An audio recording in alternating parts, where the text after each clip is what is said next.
Siempre Venezuela. 2 horas de información, noticia, cultura, música y la presencia de la migración venezolana en el mundo. A partir de este momento, Venezuela siempre, siempre Venezuela.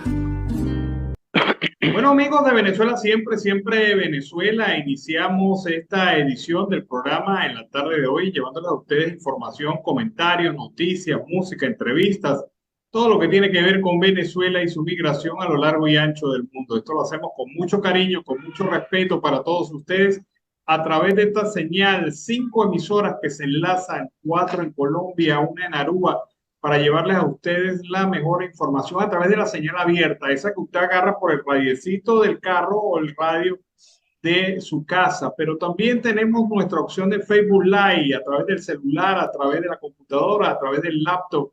Pues usted puede conectarse con nosotros a través de la tablet. También puede conectarse con nosotros en esta señal en vivo en el Facebook Live. Pero tenemos las opciones comunicacionales en Instagram, en Facebook y también en Twitter, Siempre Venezuela Radio, y también nuestras opciones en la página web siemprevenezuelaweb.com y también en el canal YouTube Siempre Venezuela. Así que no tiene excusa. No, que no puede escuchar el programa. No, no, no. Ahí tiene todas las opciones. Y si no lo puede escuchar en vivo porque ya tiene que hacer alguna cosa, pues lo puede escuchar en diferido en toda nuestra oferta de plataforma comunicacional. Pero como yo siempre les digo, esto lo hacemos en equipo. Y no es de uno solo, es un equipo en donde está Vanessa Chacón en la producción, Camilo García en redes sociales. También está el Dream Team, el que yo llamo el Dream Team de los controles. Ahí está Robinson Merchan, Roberto Alessi Rojas y Alex Meneses, que desde las distintas emisoras pues controlan esta señal. Y también nuestro equipo de reporteros y también nuestro equipo de corresponsales que se unen en Venezuela, en Colombia, en Estados Unidos, en Chile, en cualquier parte del mundo para llevarles a ustedes la mejor información. Y este es su servidor, Alan Peralta. Bueno, iniciamos nuestra edición del programa, como siempre, con la invitación al señor Carlos Ucate y el Miura. Señor Carlos, pase, abra la puerta, está bien, siempre abierta para usted, pase al programa y conversamos. Decía Carlos, somos como medio profetas porque lo que hablamos ayer se está repitiendo hoy en algunos medios de comunicación. En algunos medios. Buenas tardes, Alan, y por supuesto a la audiencia para el programa Siempre Venezuela Radio. Alan, no es que fuimos profetas, somos profetizadores verdaderos de lo que está pasando en Venezuela. Todo lo que se versó en las últimas semanas y sobre todo en el día de ayer ha salido en todas las redes sociales y por supuesto en los portales digitales que aún todavía se pueden ver en el país. Es decir, que la situación real de lo que está pasando en Venezuela es bastante tétrica. Pero para eso lo tenemos a usted con esos brollitos del mediodía que siempre nos lanza esos petardos. Bueno, Carlos, ¿usted recuerda la última vez que lo regañaron? Sí, aún lo recuerdo, y eso hace bastantes años. Bueno, y sacaban una cotiza. Ay, papá. sacaban el sueco volador. Uy, usted como que también lo vivió, ¿no? Claro, claro, Carlos. Pero bueno, hablando de regaños, ayer hubo 2 regaños significativos.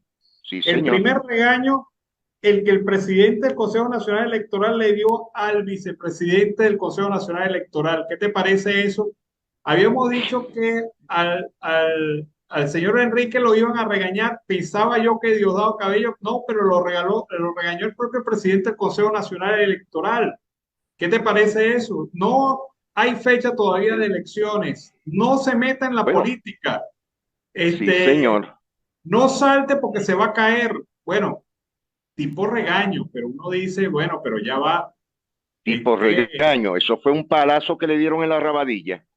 pero bueno, ¿qué piensas tú de eso? O sea, ¿tú crees que eso es aceptable a nivel institucional?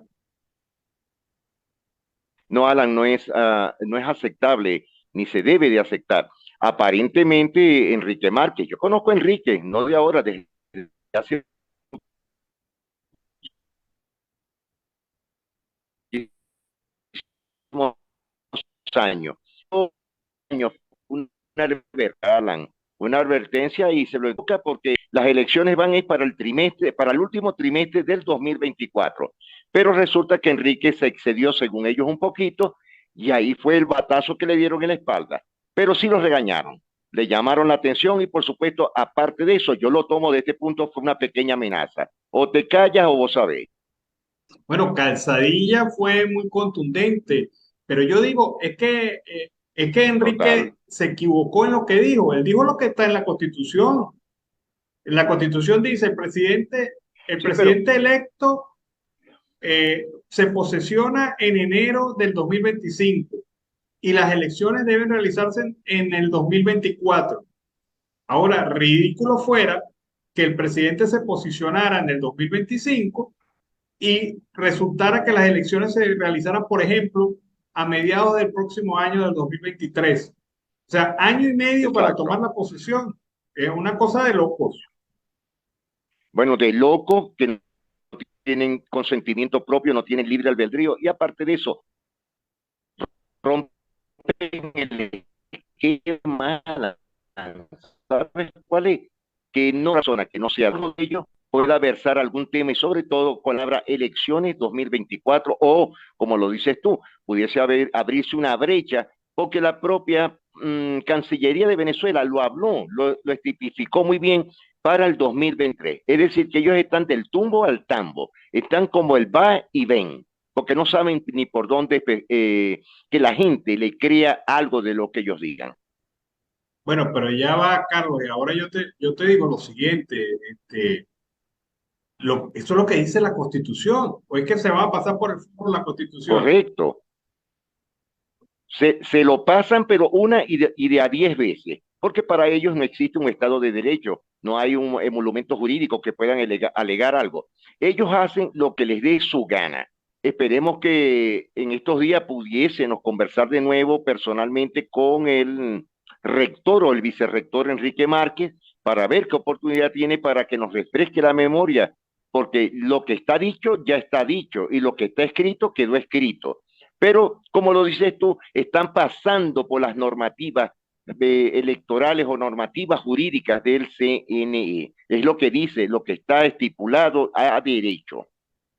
De lo que no habló Calzadilla fue del tema del registro electoral.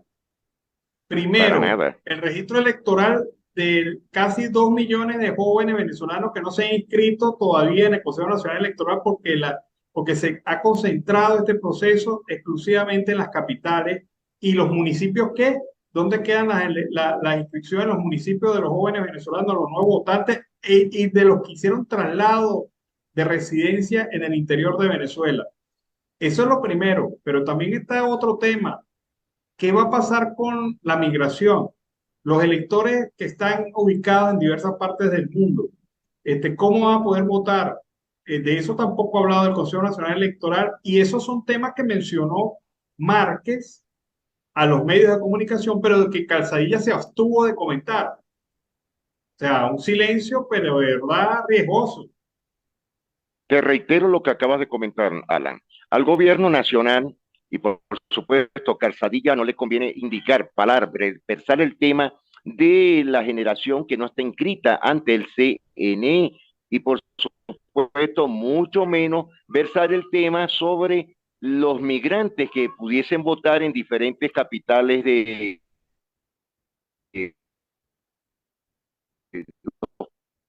país. Alan, ahora ¿cómo harán si solamente están en las capitales? Pero ya se han conseguido máquinas del CNE, de Smartmatic, en Maicao, en Guarero, pero de la zona de Colombia. Lo mismo pasó en Cúcuta por los lados de Tibú, Petróleo y por supuesto en la franja binacional.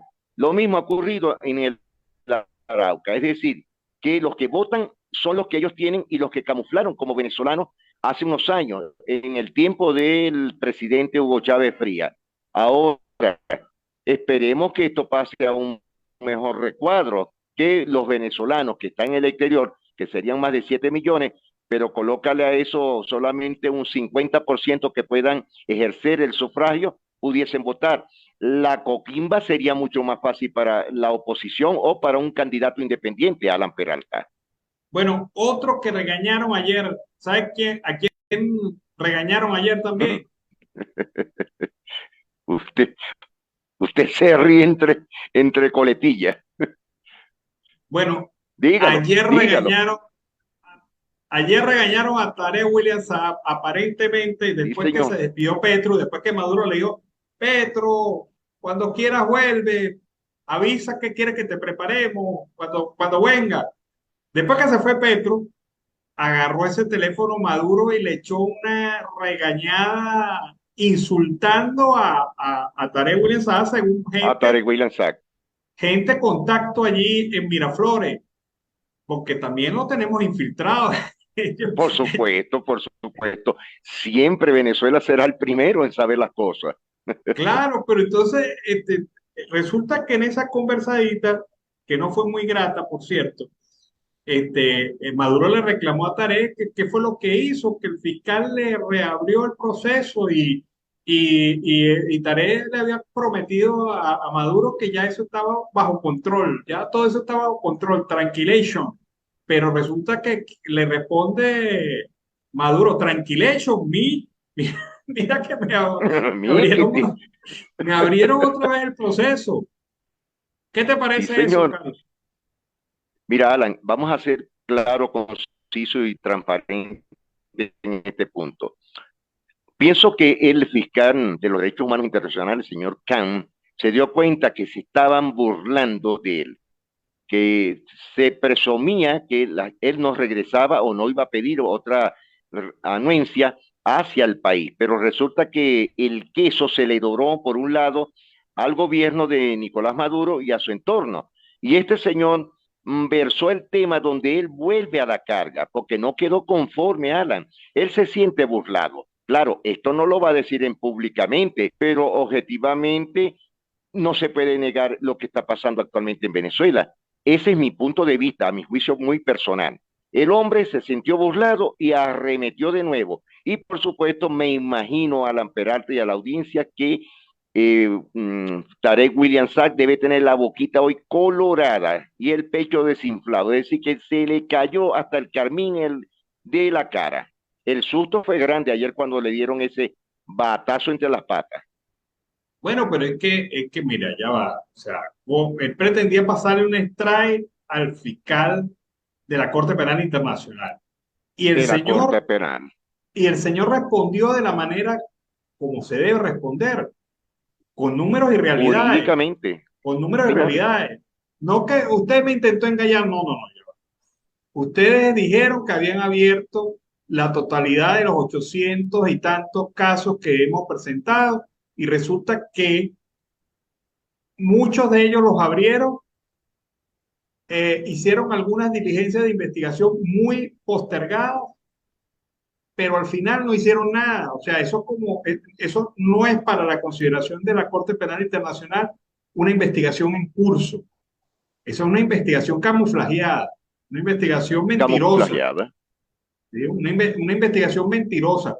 ¿Sabes qué fue grave para los intereses del régimen? Haber cerrado el 10% de las investigaciones y haber desestimado la causa sin haber hecho investigación. O sea, Un 78%.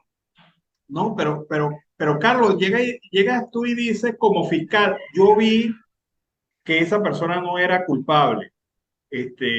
Vamos a desestimar la causa. Por favor, eso no es así. ¿Dónde está la investigación? Las causas de derechos humanos, de violación de derechos humanos, ameritan seriedad, porque esto no es cualquier tipo de delito. Estos son delitos con intencionalidad política. El hecho de Por supuesto. el hecho de ocultar dentro de los informes presentados al fiscal Karim Khan el grado de los militares involucrados directamente e indirectamente en los hechos de represión para frenar la identificación de la cadena de mando es también otra manipulación. Entonces, evidentemente, el fiscal le respondió con contundencia, así como debe ser, con contundencia, con claridad, con afirmaciones concretas basadas en estadística. le queda muy difícil a la sala de cuestiones preliminares de la Corte Penal Internacional decirle que no al fiscal, porque tú sabes que ahora el proceso es que la Corte de causas preliminares, o sea, es decir, la Corte que evalúa la solicitud de Venezuela de inhibición del fiscal, no puede decirle al fiscal que se inhiba ante esta realidad tan contundente. Ahora, Alan, yo hago una pregunta, te la hago a ti personal.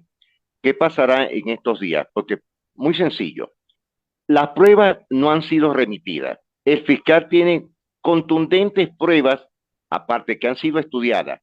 Lo que pasó fue que el régimen de Nicolás Maduro, su entorno, jamás pensó que el fiscal de la Corte Penal Internacional le fuera a dar la vuelta a la arepa. Es decir, que se consiguieron, Alan, sencillamente con una pared. Y el bloqueo se lo hace él mismo, el propio régimen de Nicolás Maduro, porque sencillamente el fiscal es un hombre versado, estudiado. Por algo llegó a la Corte Internacional y es su encargado, su director principal. Es decir, en Venezuela se va a saber todo de un momento a otro lo que está ocurriendo y pronto habrán cambios dentro de el entorno que tiene Tarek William Saab. Si no lo sacan es de casualidad y lo envían a Groenlandia, a Tasmania o a Lilliput como máximo. Bueno, pero ve una cosa, Carlos, esto lo podían hacer cuando estaba Bexuda. ¿Te acuerdas? Exacto. La Por fiscal pana, supuesto, la la fiscal fiscal. panita del gobierno. La fiscal panita que le gustaban los tumbarranchos de carne especial. Claro, la fiscal Besuda, ellos dijeron, no, con Besuda lo podemos hacer. Vamos a ver si lo podemos hacer con Can. Y Can le ha sacado, le ha pintado una delicada ave voladora Sí,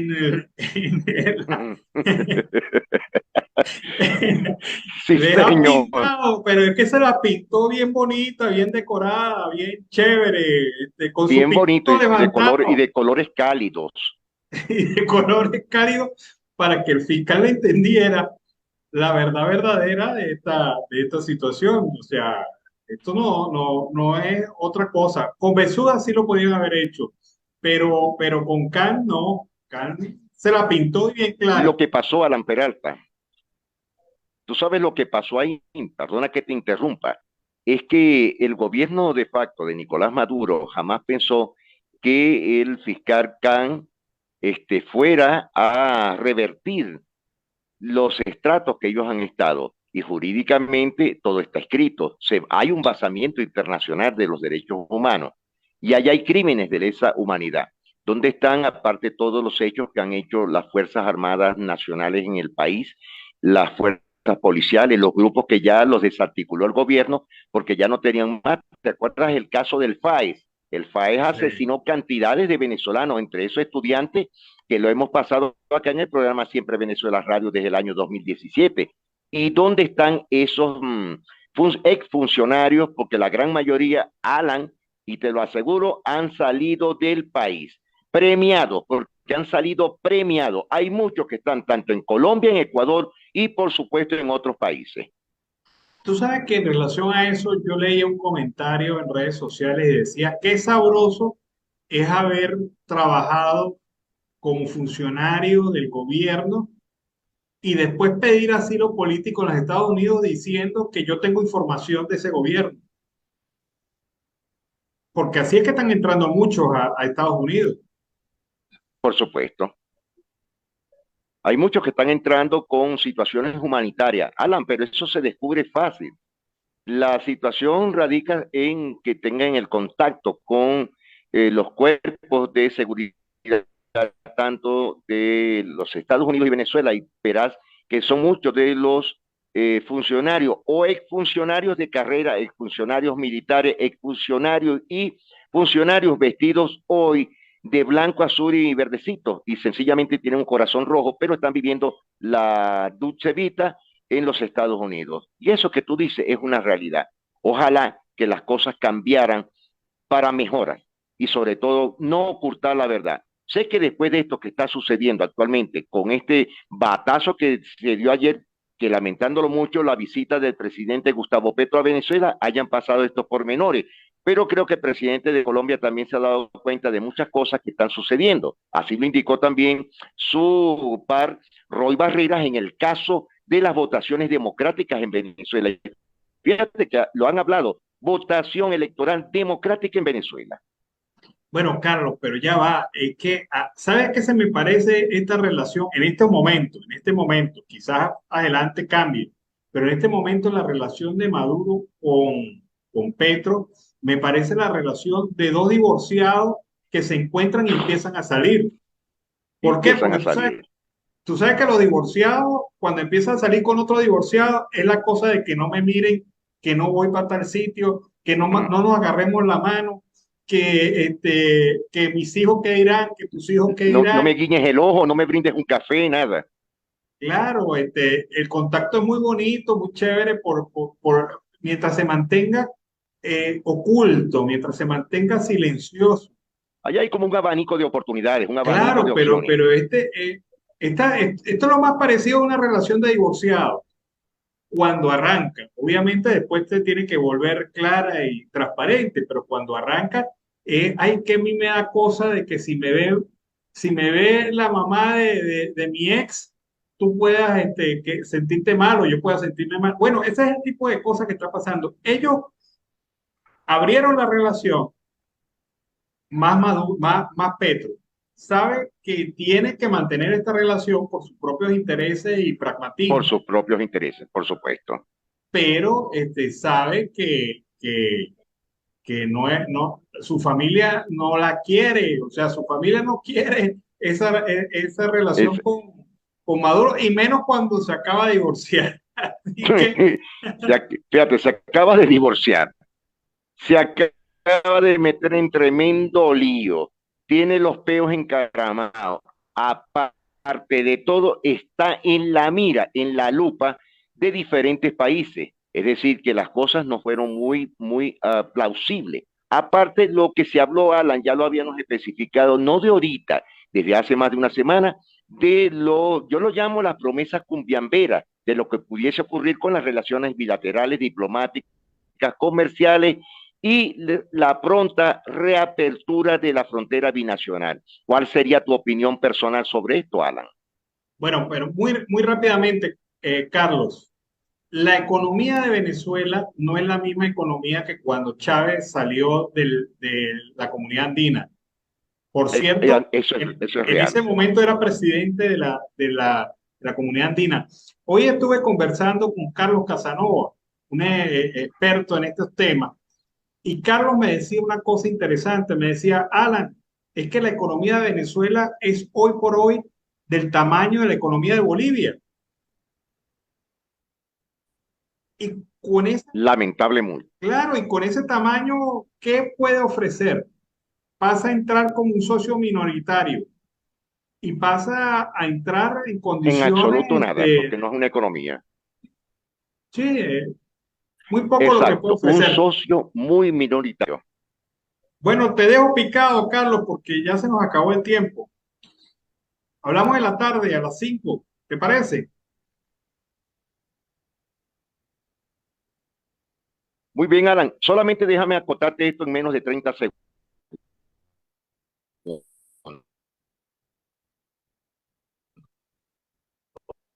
No, lo vas a tener que acotar en la tarde. Las salidas a las islas del Caribe, a Ecuador, a Perú, hasta la Argentina.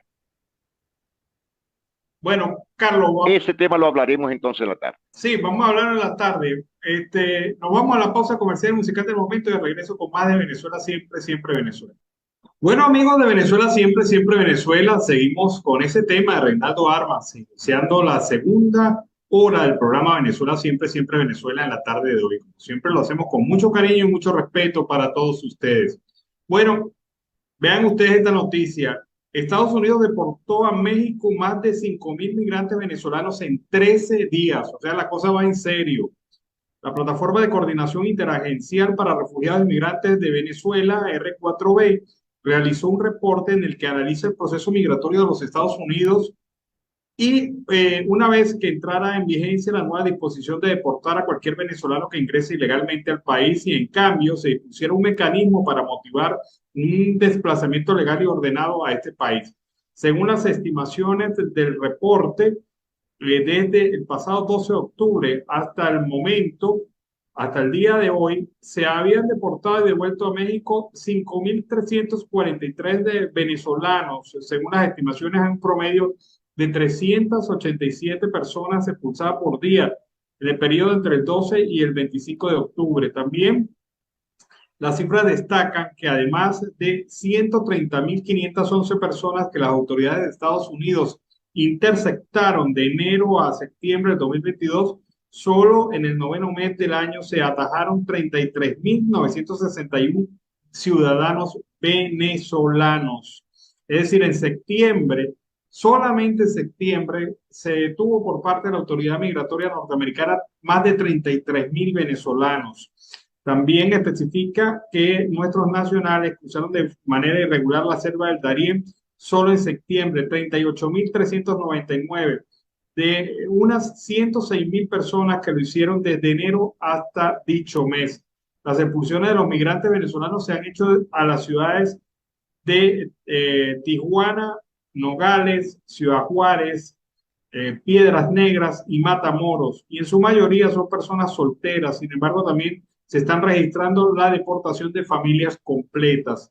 Luego de que se registrara con la patrulla fronteriza un incidente en donde se dispararan balas de goma para dispersar a un centenar de migrantes que iniciaron una protesta pacífica en la frontera entre México y los Estados Unidos, las autoridades de ese país investigan lo ocurrido.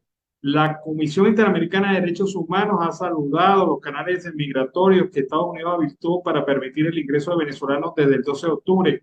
Es ese mecanismo. Sin embargo, digo, estar preocupada por una eventual expansión de las medidas restrictivas que puedan aplicarse. Esa es la situación entonces de la migración venezolana. Y en otro orden de ideas, otro aspecto de las ideas, Ana Rosario Contreras es la presidenta del Colegio de Enfermeras del Distrito Capital y viene anunciando la realización de un pleno de coordinación entre varios gremios y sindicatos de la ciudad de Caracas para planificar las próximas acciones de protesta en relación al tema de las demandas salariales respecto a la contratación colectiva, jubilados y pensionados. Escuchemos la declaración de Ana Rosario Contreras. Presidente del Colegio de Enfermería del Distrito Capital, miembro de la Asamblea Social de Caracas y participante de este Pleno Metropolitano de Trabajadores que se realizará el día 19 de noviembre de 8 a.m. a 4 p.m. en la sede de APUCB. ¿Qué buscamos los trabajadores con este Pleno Metropolitano? Construir espacios unitarios donde nos articulemos, porque si efectivamente hoy vivimos un contexto de violación de derechos laborales, donde vemos cómo se nos vulneran derechos tan importantes como el derecho a la vida, cuando nuestros jubilados y pensionados hoy son objeto de exterminio, cuando los activos, que es la fuerza productiva del país, no tenemos un salario que nos permita tener calidad de vida. Ante este hecho unitario que nos arropa a todo el pueblo trabajador venezolano en el área metropolitana de Caracas, decidimos sumar esfuerzos porque entendemos que solos no podemos, que debemos reactivar ese tejido social de lucha que nos permita tres exigencias. Exigir al Estado venezolano que asuma su responsabilidad y cumpla con lo establecido en la Constitución, que nos devienen leyes que nos dan derechos. Construir un pliego de peticiones que nos permitan articular acciones para poder juntos, poder transitar las luchas laborales y poderle exigir al Estado empleador que asuma su responsabilidad. Hoy vemos cómo se fragmenta el movimiento de trabajadores y esto es una debilidad. Por eso, este 19 de noviembre, los trabajadores de más de 60 organizaciones gremiales, sindicales y sociales vamos a unirnos para juntos poder construir un plan de lucha concertado, sin imposiciones, para que todos podamos avanzar y exigirle al Estado empleador que asuma su responsabilidad. Bueno, ahí son los gremios y las organizaciones sindicales de jubilados y pensionados que se organizan en Venezuela para la protesta. No son malas noticias para el gobierno porque hay conciencia ya de clase, conciencia de una realidad, de un Estado abusador, de un Estado violador de derechos laborales y derechos humanos en términos generales, y una fortaleza que se está organizando desde la base, desde los sindicatos, organizaciones gremiales y de jubilados y pensionados para la defensa de sus derechos, por algo esencial como lo es el salario. No es un tema de carácter político, es un tema de carácter humanitario.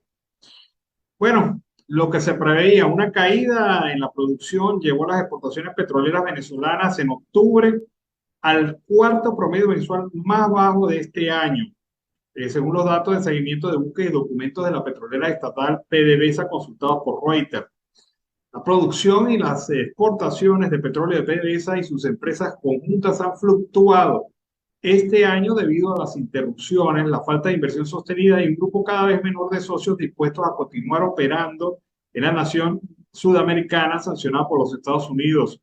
La caída ha sido parcialmente compensada por el aumento de las exportaciones de derivados del petróleo y productos petroquímicos, incluidos el coque de petróleo y el metanol, que están proporcionando el efectivo necesario para PDVSA y otras empresas estatales.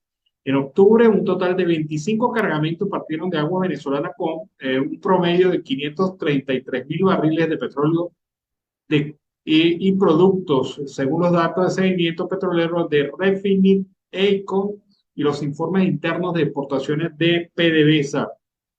Esta marca es una disminución del 25% con respecto a septiembre y una caída del 23% con respecto a octubre de hace un año, según los datos. Muy lejano, pero muy lejano, la promesa hecha por Tarek El Aizami y también la promesa hecha por el propio presidente de facto, Nicolás Maduro, de una producción petrolera de 1,5 millones de barriles diarios. Esto está, pero lejos. Y la única manera de poderlo lograr es abriendo el mercado, mejorando las condiciones de negociación de los socios internacionales y, lógicamente, avanzando en el tema democrático, que es la única exigencia real de los Estados Unidos para poder revisar su política de sanciones hacia Venezuela. Así que la pelota está en el lado del gobierno, a ver qué admite y qué desea hacer. Bueno, amigos de Venezuela, siempre, siempre Venezuela, continuamos con el programa y hay una nota interesante. Debe tomar sus precauciones. Si vive en Venezuela, debe tomar sus precauciones. Las autoridades están alertando sobre la llegada de la onda tropical 49 al oriente del país y una línea de inestabilidad que viene avanzando desde el sur, lo que va a generar condiciones lluviosas en gran parte de Venezuela. De acuerdo con el meteorólogo Luis Vargas, las precipitaciones pudieran presentarse hoy mismo en horas de la tarde. También se esperan lluvias intensas y severas en Amazonas, llanos centro-occidentales, los Andes y centro-norte. No es un buen panorama, pero es la realidad. La situación que afecta nuestro país en condiciones meteorológicas se mantiene. También, como se mantiene también las ráfagas lluviosas y poco alentadoras en la economía. El crecimiento de la economía venezolana se desaceleró en 5,1 puntos en el tercer trimestre del año respecto al segundo, cuando el PIB subió a 14,9% según el Observatorio Venezolano de Finanzas, entidad independiente al margen del Banco Central de Venezuela. ¿Qué significa eso? ¿En qué se traduce eso? ¿Cómo se come eso? Esto significa una pérdida del dinamismo de la economía, debido principalmente al agotamiento de la base que permitió la expansión, los aumentos de la producción petrolera, explicó la organización en una nota de prensa. Recordemos que en el segmento anterior hablábamos que la producción petrolera había descendido y ese motor de la economía está afectando el resto de la economía en total. Agregó que durante el 2022 la producción petrolera se situó entre 650.000 y 700.000 barriles diarios en comparación al 2021 cuando fue cerca de 550.000. Por lo tanto, ya en el tercer trimestre y previsiblemente en el cuarto trimestre del 2022, se está alcanzando el nivel en el cual el aporte de la actividad petrolera al crecimiento económico comienza a declinar, dice el Observatorio Venezolano de Finanzas. También agrega que la contribución de la producción petrolera al crecimiento económico en el tercer trimestre del 2022 fue del 52%, seguido del crédito bancario con 39%, esencialmente en el segmento corporativo. Las noticias económicas, bien claras, bien concretas. Dejémonos de estar pensando en pajaritos preñados. La economía no está bien, la economía apenas se mantiene en equilibrio y el gobierno no va a lograr las metas económicas que se había previsto para este año y el gobierno no va a lograr controlar la inflación, lo que es muy mala noticia para nosotros los venezolanos. Así que esta es la condición. Siempre Venezuela es un programa que te brinda las mejores noticias, comentarios, análisis, entrevistas y música. Información sin censura en la voz de los protagonistas. Todo un equipo de producción de primer nivel. Siempre Venezuela. Lo encontrarás en las radios de tu preferencia. O si no, visítanos en nuestras plataformas digitales. Siempre Venezuela Radio. En Instagram, Facebook y Twitter.